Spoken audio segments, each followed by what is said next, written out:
تو ہی جس کو چاہتا ہے بے حساب رزق بخشتا ہے۔ مومنوں کو چاہیے کہ مومنوں کے سوا کافروں کو دوست نہ بنائیں، اور جو ایسا کرے گا اس سے اللہ کا کچھ عہد نہیں۔ ہاں اگر اس طریق سے تم ان کے شر سے بچاؤ کی صورت پیدا کرو تو مذائقہ نہیں۔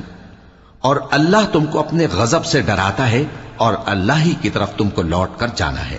اے پیغمبر، لوگوں سے کہہ دو کہ کوئی بات تم اپنے دلوں میں مخفی رکھو یا اسے ظاہر کرو، اللہ اس کو جانتا ہے، اور جو کچھ آسمانوں میں اور جو کچھ زمین میں ہے اس کو سب کی خبر ہے، اور وہ ہر چیز پر قادر ہے۔ جس دن ہر شخص اپنی کی ہوئی نیکی کو موجود پا لے گا اور اپنی برائی کو بھی دیکھ لے گا تو آرزو کرے گا کہ اے کاش اس میں اور اس برائی میں دور کی مسافت ہو جاتی۔ اور اللہ تم کو اپنے غضب سے ڈراتا ہے، اور اللہ اپنے بندوں پر نہایت مہربان ہے۔